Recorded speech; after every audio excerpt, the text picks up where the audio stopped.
Coming up on Network Africa, Malawi's former president, 85-year-old Peter Mutharika, wins election in huge comeback.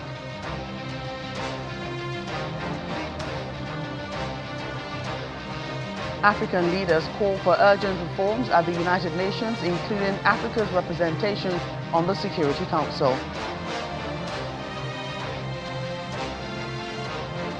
Plus, as Africa Growth and Opportunity Act sets to expire at the end of September, South Africa says impact will be a knockout blow to the economy.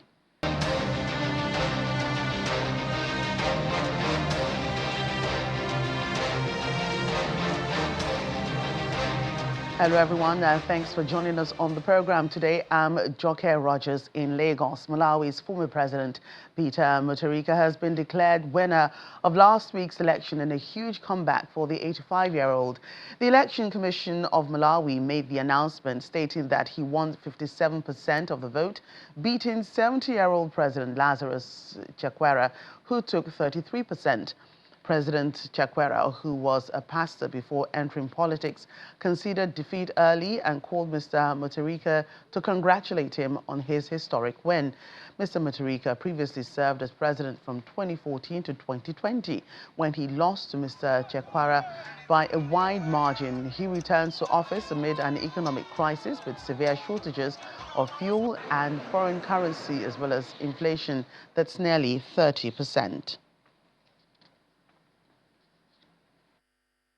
McCarthy Chakwera, Malawi Congress Party, apeza mavoti okwanira 1,765,170, imene inali 33.0%. Professor Arthur Peter Mutharika, achipani cha DPP, apeza mavoti okwana 3,035,249, imene inali 56.8%. I declare candidate Professor Arthur Peter Mutharika as the President-elect and Justice Dr. Jane Mayemu Ansah AC retired as the President and Vice President-elect of the Republic of Malawi following the September 25 presidential general election. Also, again, is Minister of Territorial Administration Ibrahima Khalil Konde has announced the preliminary results of the September 21 constitutional referendum, revealing the adoption of a new constitution aimed at restoring civilian rule following a period of military governance. According to official figures, 6.77 million voters were registered, with about 5.95 million ballots cast, a turnout of 86.4%. Of these, 5.14 million votes, that's 89.4%, supported the new constitution, while 610,376, which is 10.6%, opposed it. However, the results remained provisional pending confirmation by the Supreme Court. The new constitution extends the presidential term from 5 to 7 years, renewable once, and creates a Senate with 1/3 of its members appointed by the head of state. It also removes restrictions that had barred transitional leaders, including coup leader General Mamadi Doumbouya, from contesting upcoming elections. Still on election matters, Uganda's Electoral Commission has cleared President Yoweri Museveni and opposition leader Bobi Wine to run in the country's 2026 elections. The announcement sets the stage for a dramatic political showdown between the 81-year-old leader, who has ruled since 1986, and his 43-year-old rival, a pop star turned politician. President Museveni, one of Africa's longest-serving presidents, is seeking another 5-year term under the National Resistance Movement, pledging to focus on wealth creation, education, health, and fight against corruption. Meanwhile, Mr. Bobi Wine, who lost to Mr. Museveni in 2021, an alleged fraud in that vote, says he represents a new generation demanding change. Uganda elections is set for January 2026.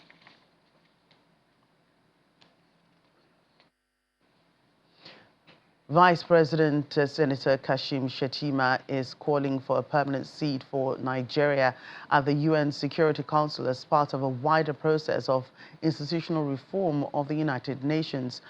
Nigeria's Vice President was speaking while presenting the country's address on behalf of President Bola Tinubu to the UN General Assembly's 80th session in New York on Wednesday evening. The Vice President is also warning that the global body must embrace sweeping restructuring or face growing irrelevance as world events increasingly bypass its influence.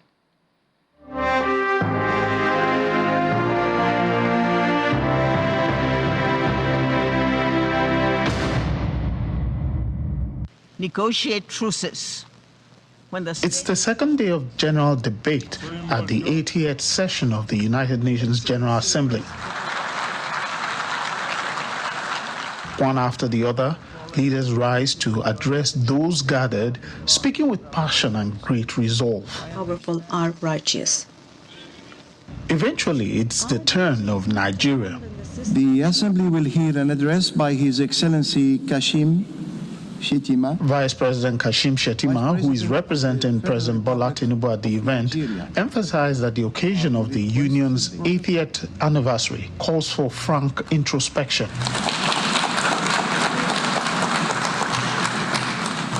He proposes 4 key reforms needed by the Union. Key is the need for structural reform of the United Nations and a permanent seat on the UN Security Council for Nigeria. Our case for permanent seat at the Security Council is a demand for fairness, for representation, and for reform that restores credibility to the very institution upon which the hope of multilateralism rests. He states clearly Nigeria's position on the conflict in the Middle East. We do not believe that the sanctity of human life should be trapped in the corridors of endless debate. That is why we say, without stuttering and without doubt, that a two-state solution remains the most dignified path to lasting peace for the people of Palestine. The people of Palestine are not collateral damage in a civilization searching for order. They are human beings, equal in worth, entitled to the same freedoms and dignities that the rest of us take for granted. Radical reforms to the global financial system is also proposed. I'm calling for new and binding mechanism to manage sovereign debt, a sort of international court of justice for money that will allow emerging economies to escape the economic straitjacket of primary production of unprocessed exports. It has been over 4 decades since the Lagos Plan of Action outlined a route away from debt and dependence that highlighted opportunities that today should still be explored for local added value for processing and manufacturing in everything from agriculture to solid minerals and petrochemicals. He insists that countries producing strategic minerals must benefit fairly from those minerals in terms of investment, partnership, local processing, and jobs, and for the closing of the digital divide across the world. Ending, he says, for none of us is safe until all of us are safe. The road ahead will not be easy, and we know there are no quick fixes to the trials that test the human spirit. I thank you. Lanre Lasisi, Channels Television News. Foreign Affairs analyst Ero Ibafidon joins us for more on this. He joins us from New York. Thanks for joining us on the program today. Thank you so much for having me today. Right. So finally, we get to hear or listen to Nigeria's address to the United Nations General Assembly delivered by Vice President Kashim Shettima. And his address talks about key reforms of the United Nations and a permanent seat for African countries. This seems to be a running theme for African countries at this year's UNGA. How do you think that's been received by the body and others that listened? Yes, thank you very much. I think the Vice President actually made his statement, actually collaborated the statement of other presidents that spoke earlier on day one and day two, because what the world is clamoring for basically in this UNGA is they want.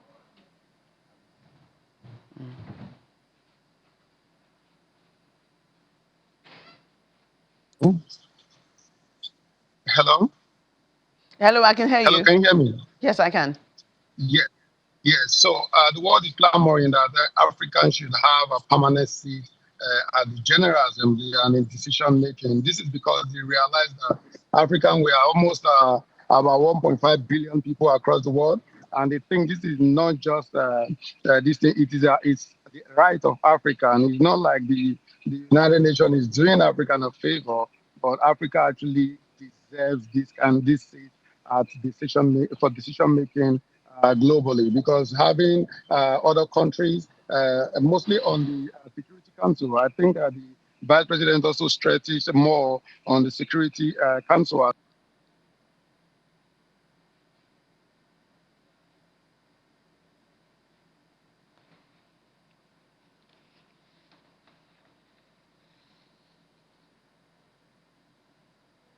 The Security Council for the United Nations. This is because we understand the importance of Nigeria, and Nigeria is one of the fastest growing economies globally.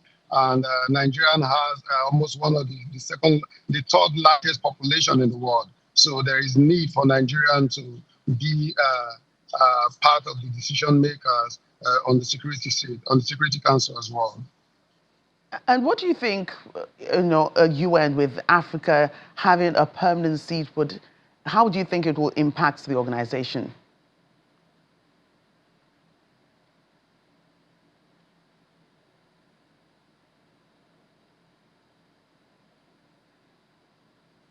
Hello?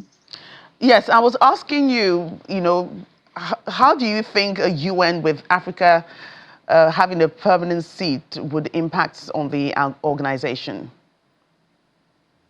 Yes, basically, African has been over the years contributing so much on the sustainable development, and even in the peacekeeping and all of those things. Africa from behind have actually been contributing, and I think this is more like the African rights now. That is why the world is clamoring for it, making sure that Africans are major decision makers when it comes to situations like this, because African has always been. They talk about sustainable development.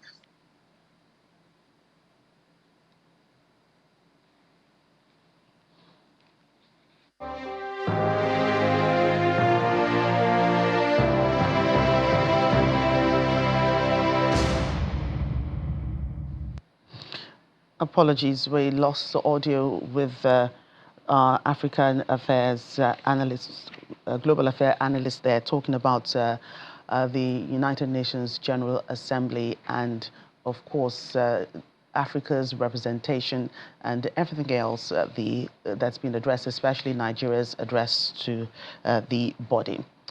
Well, Namibia's President Netumbo Nandi-Ndaitwah, her Congolese counterpart Denis Nguesso have also called for urgent reforms at the United Nations, including Africa's representation on the Security Council. Speaking at the General Assembly in New York, Namibia's President Netumbo Nandi-Ndaitwah criticized sanctions against Cuba, Venezuela, and Zimbabwe, calling them violations of the UN Charter. She also warned of a genocide against the Palestinian people, pointing to restricted aid to Gaza and saying failure to act could become the moral failure that defines this era. On his part, Congo's Nguesso also called for the restructuring of the United Nations, also advocating for Africa's complete participation in global decision-making processes. We can no longer delay the urgent call to redress the historical injustice to Africa and address our call for equitable and balanced representation on the Security Council. Madam President, the Charter of the United Nations has laid the foundation for conditions necessary for peaceful coexistence and harmony among nations. Therefore, unilateral cohesive measures should not be used as a tool to undermine sovereign state. 4. This violates the Charter and the principle of the United Nations. In this regard, we call for an end to the continued illegal economic, financial, and commercial embargo imposed on the friendly people of Cuba and removing her from the list state sponsoring terrorism. We call for an end to the illegal sanction on Zimbabwe. We are also gravely concerned about the emerging threats against Venezuela and call for the removal of sanctions and the threats against that country. And still ahead on the program. New Patriotic Party stages protests against President Mahama's government, labeling it political intimidation. Details soon. Stay with us.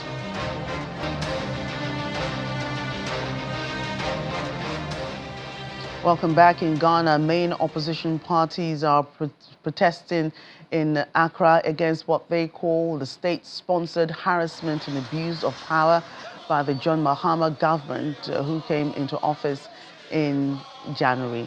The protest was triggered after the recent arrest and remand of the Bono regional chairman of the party, Kwame Abonye.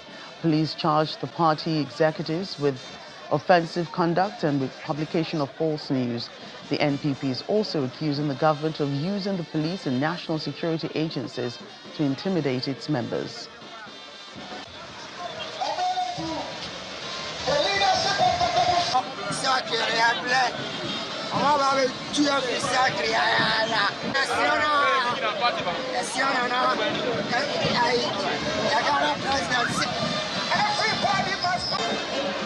The government seems to get satisfaction from raiding homes of people with dissenting opinions, putting handcuffs on their hands, taking pictures of them, distributing it to their NDC people to share, hold you for days, present you to an animal farm court, then you are sent back into jail, up and down for weeks, then you are let go without any further charges.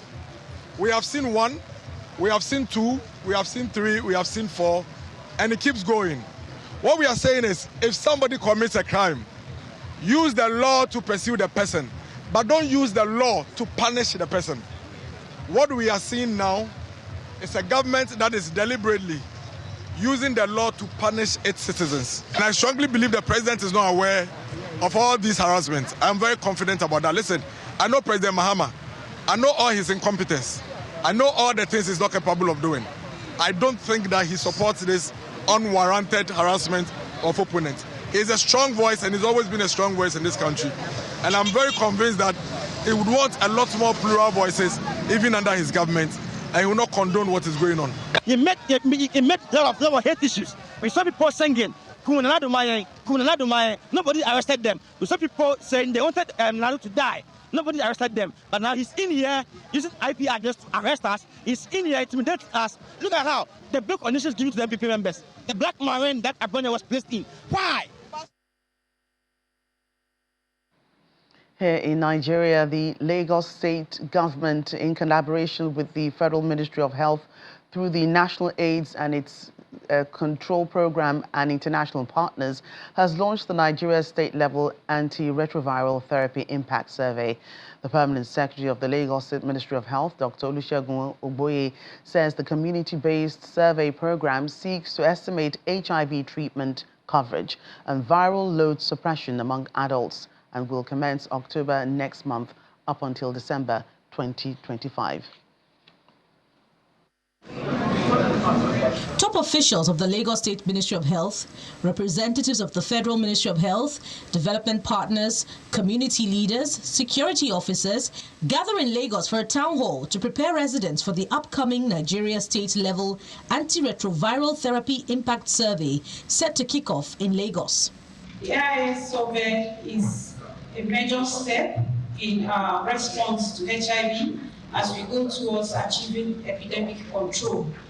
The AIDS survey, which will cover 205 enumeration areas, 6,150 households, and approximately 11,397 participants across the 20 local government areas, seeks to estimate HIV treatment coverage and viral load suppression among adults between 15 and 64 years.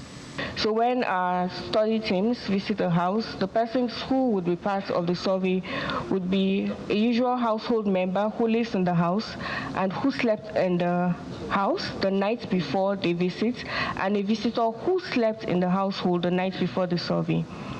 Now, the second inclusion criteria is for minors, that is children who are aged between 15 to 17 years old. So these persons will be allowed to participate in the survey with parental or guardian permission and their assent. And what we're going to do is to send in community mobilizers prior to when the data collectors will go out, so they understand the houses that they're going to come to. So if they don't come to your house, it's not because you're not important, it's just that we can't go to all the houses. Whatever information we'll find will be extrapolated for the whole of Lagos State. Dr. Oladipupo Fisher, who is the coordinator, Lagos State AIDS Program, explains that the ART Impact Survey would rely heavily on grassroots participation to succeed. Each of the enumeration areas will have a 30 household, and then that translates to about 6,150 households that will be enriched and that will be involved in this survey. The findings of the survey will help to inform programming and then the design of the intervention we're putting to ensure that the state align with the global target of eradication of new HIV infection by the year 2030. The Permanent Secretary, Lagos State Ministry of Health, Dr. Olusegun Ogboye, emphasizes the importance of the exercise in strengthening evidence-based planning for HIV response and community acceptance to guarantee credible results. I would like to also ask the field workers that have been recruited for this work to please take the task extremely seriously. The information that we draw from the results that you give us are going to be used for planning at the ministry and also at national level. And it's important that it's as accurate as possible. All health agencies, including the Nigeria Center for Disease Control, U.S. Center for Disease Control, National Agency for the Control of AIDS in Nigeria, among others, have shown commitment to support Lagos State in achieving accurate data of those living with HIV and also meeting the 2030 goal of ending HIV and AIDS. And finally, on the program, former French President Nicolas Sarkozy has been sentenced to 5 years in jail after being found guilty of criminal conspiracy in a case related to millions of euros of illicit funds from the late Libyan leader, Colonel Muammar Gaddafi. The Paris Criminal Court acquitted him of all other charges, including passive corruption and illegal campaign financing. Speaking to reporters after the hearing, the 70-year-old, who was president of France from 2007 to 2012, said the verdict was extremely serious for rule of law. He claims the case is politically motivated and was accused of using the funds from Mr. Gaddafi to finance his 2007 election campaign. And did you know that South Africa has 11 official languages? It's one of the most linguistically diverse countries in the world, a testament to its rich cultural heritage and post-apartheid commitment to inclusivity. The official languages are Afrikaans, English, isiNdebele, isiZulu, Sesotho, Setswana, Siswati, Chivenda, and Sepedi, also known as Northern Sotho. If you didn't know, now you do. That's Network Africa. Thank you for watching. I'm Joke Rogers.